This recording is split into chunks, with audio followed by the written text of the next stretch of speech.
Go. You can start. I look at you or I look at the camera?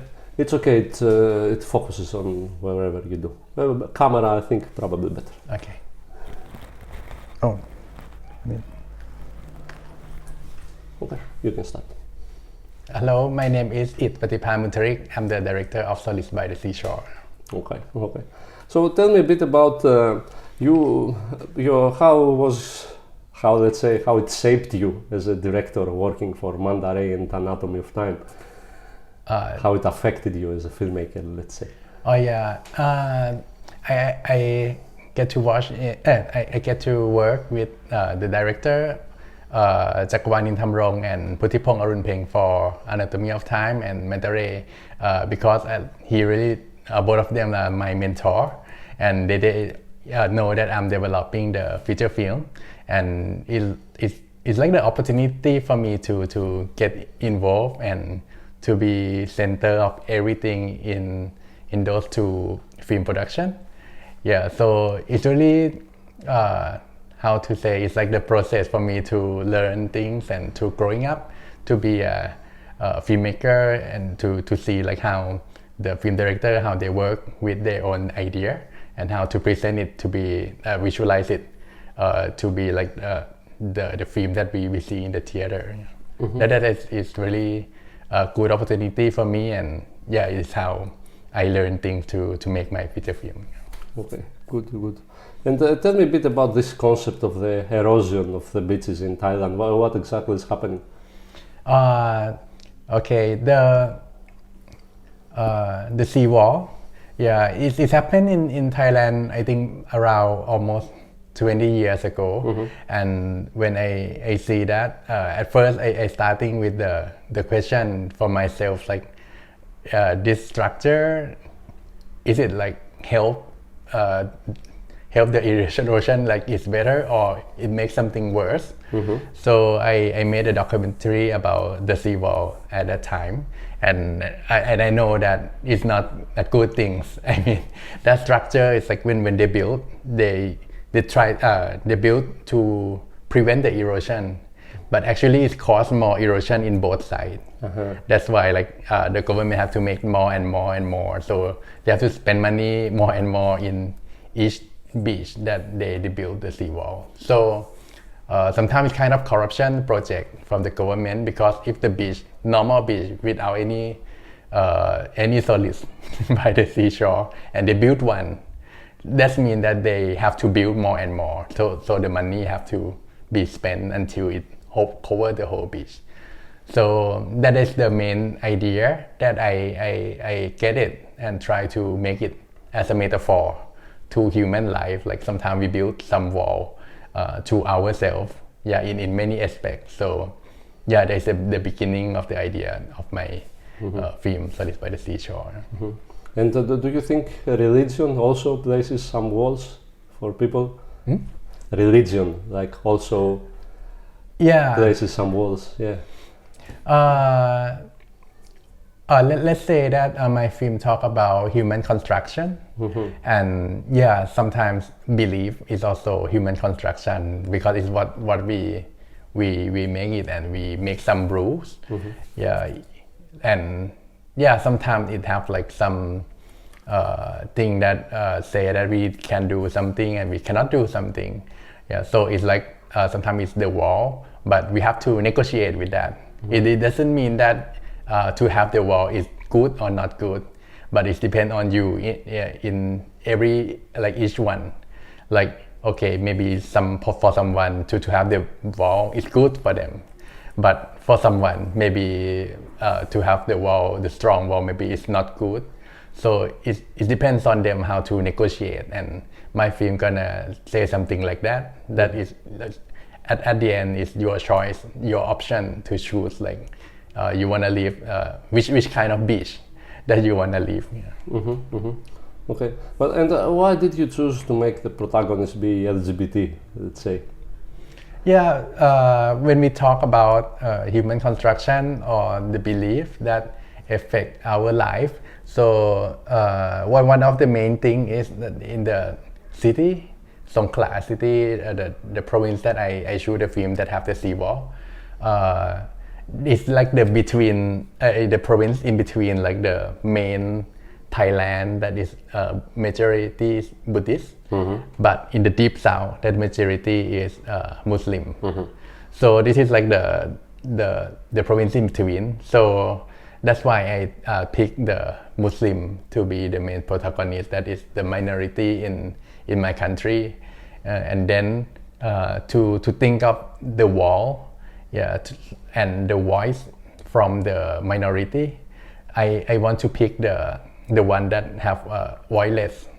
So to be a girl in these religions, a guy will have more voice when compared with a girl, and to be a girl that have different thinking, different belief, that maybe love in the same gender like that is prohibited in the religion.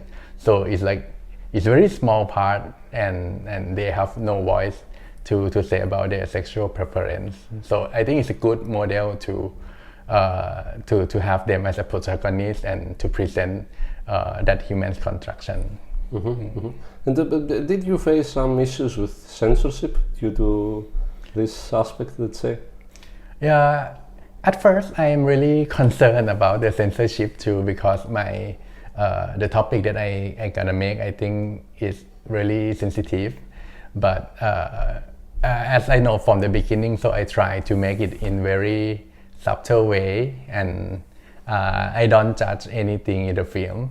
So I try to balance it in the middle like that, and turns out it's okay. I mean, even Muslim people or the people in the community watch the film, and they don't feel like the film like try to judge them or to say something to them, but it just like raise the questions.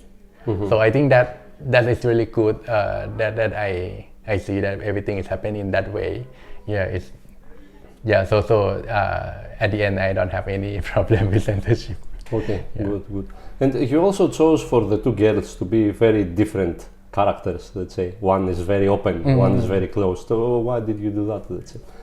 Yeah, the reason that why two characters like have the different personality, because I just wanted to show the one who stay in the frame, stay with like many rules, and that they have to cover, and everything is like fixed to them like that. But when she have an experience to meet another friends who come from the other places, and she really like, she can see like the freedom within another one, and like, okay, like why she like can do everything without worry. It's different from her belief.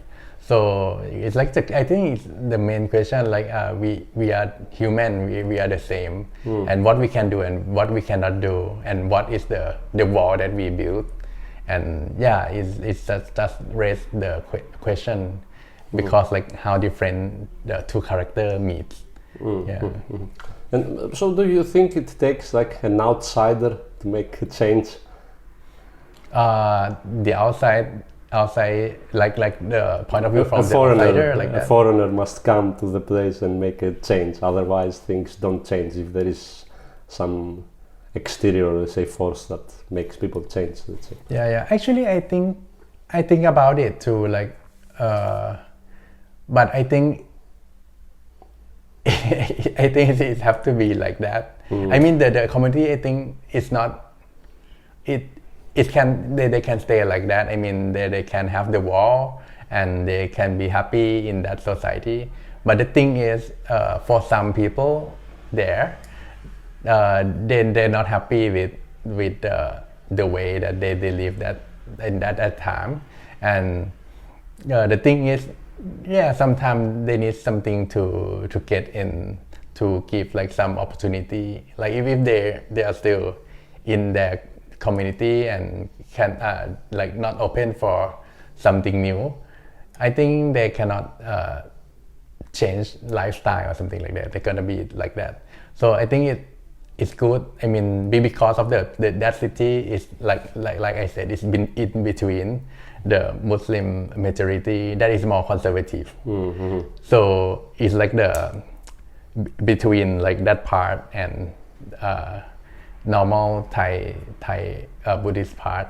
So that's why when it's in between, like it's normal for people crossing by, and even like the people there will get used to it. Like some people from the other getting in, something like that. Mm-hmm, mm-hmm. Okay. And tell me a bit about this scene with the art gallery and the whole installation. How did you shoot that, and how did you came up with the idea? Okay. You heard about the process before? No. Okay.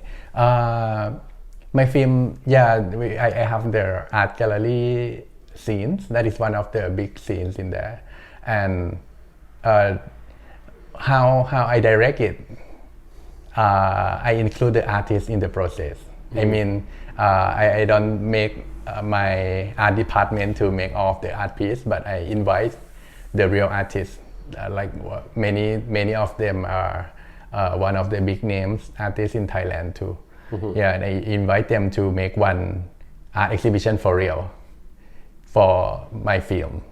So the way that I work with them is I bring them to the seawall, and I bring the activists who fight for the seawall for a long time to give them the information like how this structure works. Mm-hmm. And then I let them do anything that they want. Really? Yeah. So at first, I write a script. I have the script that I gonna have the art exhibition, but I don't know exactly at that time what is gonna be in each piece of work. So I let the artist do their job without interfere anything. So okay, you can do whatever you want. I give you information, and okay, you can do it in your own way. It's a group artist, like 6 people and 1 curator. So they work together, and they try to make sure with me, like, you're the filmmaker, you're gonna make film. Are you sure that what I make can be in your film? But I said that, don't worry about that. Anything that you make, I will put it back to the script. Mm-hmm. Okay. Yeah. So I let them do what they think, what they reflect from the art piece. Uh-huh. Yeah, and then they make like they use the mirror, they use the sand to make the cube, they use the morning glory in the beach and something like that. It comes from the artist like 100% without me as a director to direct, but I just direct the way that I don't direct them. Okay. And did they watch the movie? Yeah. Well, what did they think? Film. What did they think of the result? They really like it. Okay. Because in the film, the way that I and my editor try to do is like try to let the audience have some space with the art piece, mm-hmm. like to have like the caption of the art piece, like what they put like for real. So they really like it. Like I haven't experienced like art piece in film and like you put even the caption in there, something like that. So they really like that because I really respect them too, because it's also their work.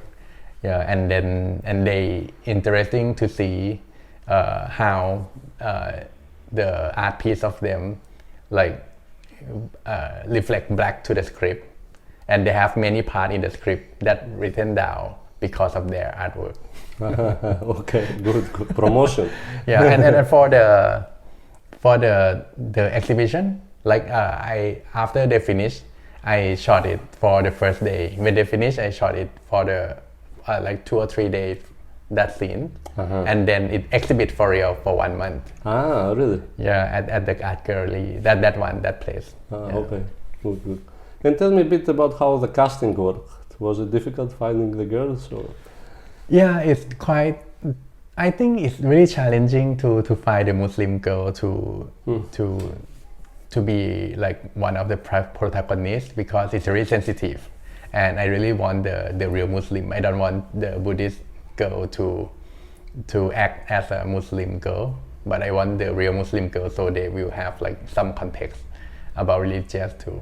And yeah, the one that I got first is the Chati, the main protagonist, and she's the news reporter, and also I met her before, but she applied for casting, for audition without knowing me. But she also know my script writer, my co-writer, so she applied, and after she auditioned, and I really get that she have to be this character for sure.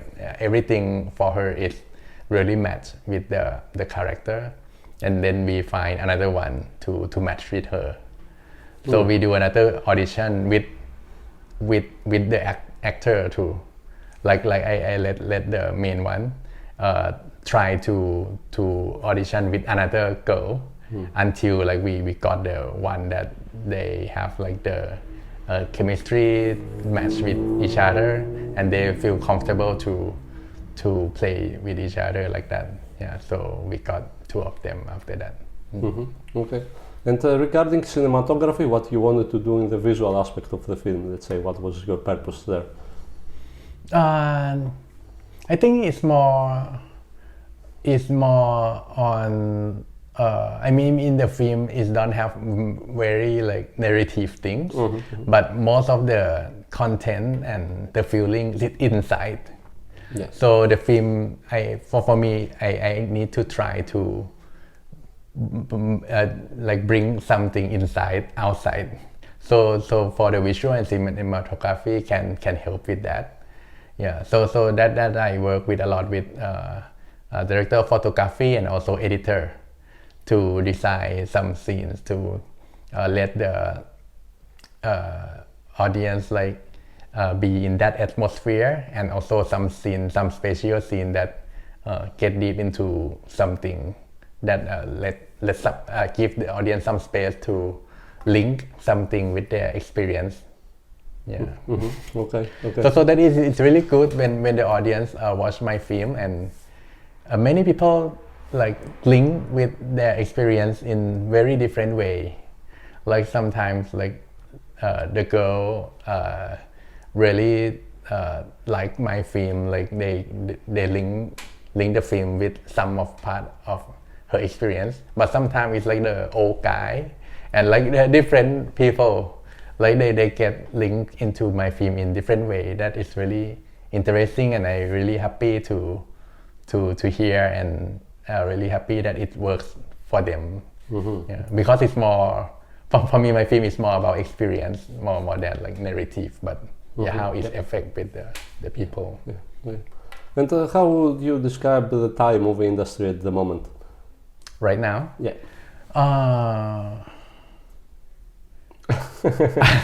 I still hope. It's for a long time that my film once got the fund from Ministry of Culture, but that is the last year that they have, and then it's gone.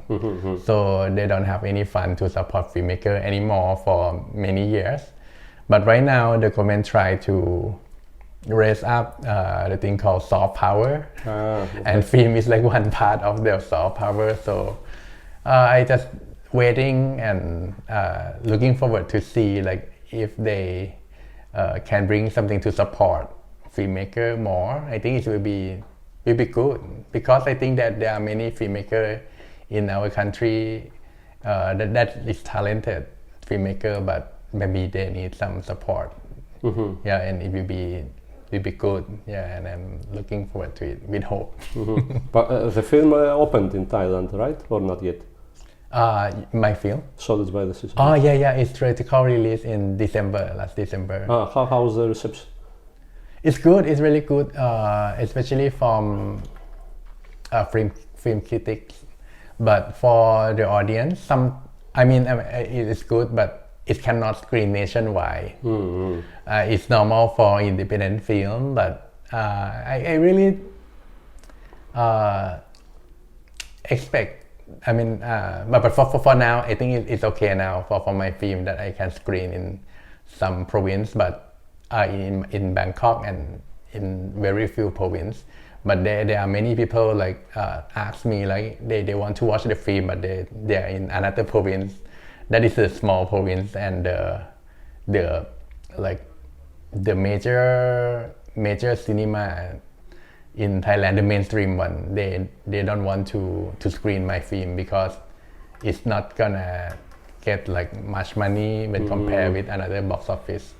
So I think it's normal things everywhere, but yeah, it will be good if in the place that there is someone that waiting and really want to watch the film, and there is some theater that screen that film for them. Okay. And the last question, I guess, future projects. What are you working on next? You have another film coming up. Oh yeah, I develop another film right now, but I'm still obsessed with something about human construction. Yeah, and I moved from the ocean, the wave, to the river.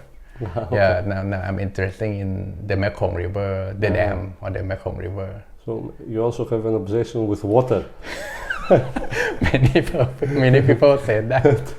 I don't know why, but yeah, I really interested in that part. And for me, myself, I moved to Chiang Rai province. That is the province in the north and near the Mekong River. So I know that the effect from the dam is really affect the people downstream. Like when the dam turn on the and the river, it can be flood the province, and when they stop the water, it will be dry and it affect a lot.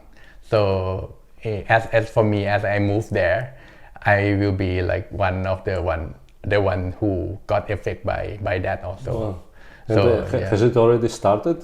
The building is the building of the dam has started already, or?